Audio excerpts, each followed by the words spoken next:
Hello there, I'm Sir Richard Pitchard, video game raconteur and aspiring alcoholic, and along with a load of other lovely YouTubers also in this playlist, I'm trying to establish the worst PS2 game of all time. Except no, I'm not, because it's obviously Little Britain the video game. Let's get this out of the way first. Little Britain the TV show is terrible. Go watch one episode of Little Britain. Congratulations, you've watched every episode of Little Britain.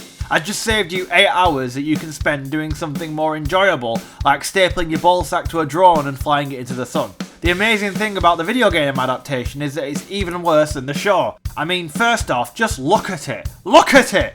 I could say something more about the graphics or make some kind of witty analogy, but then I'd be trying harder than the developers did, wouldn't I? The game is a selection of mini-games ripped off from other better games and then somehow made worse. First up is Vicky Pollard. She's a chav who's overbred, that's the joke. She roller skates down the street collecting these generic tokens while spouting fuzzy lines of dialogue. Just how unresponsive are the controls?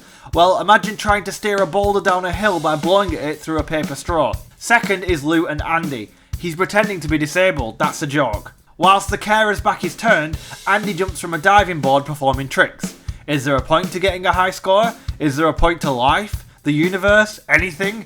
Bring on the heat death, that's what I say. Playing this game will do that to you. Marjorie doors next, and she's mean to fat people, that's it.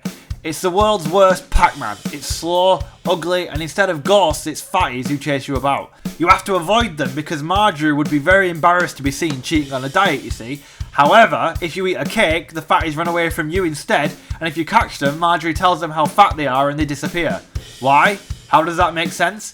Because that's how Pac-Man worked. And it's got to be the same here because changing it would require more brain cells than catchphrases. There's also this bit that's like whack-a-mole with frogs, but I literally have no memory of who this woman is. According to Wikipedia, she appeared in one sketch of the show. I don't know why they included her. Next it's Emily and Florence. They're cross-dressers. Come on, laugh. That's the joke, they're cross-dressers. Why aren't you laughing? Anyway, they take penalties in the most awkward way possible. But they're dressed as women, you see. Playing football? Not on my watch. Maggie is a woman who projectile vomits whenever she eats something made by a foreigner. So this bit should obviously play like a game designer's first attempt at Puyo Puyo. You know what? This is a fantastic metaphor for the game.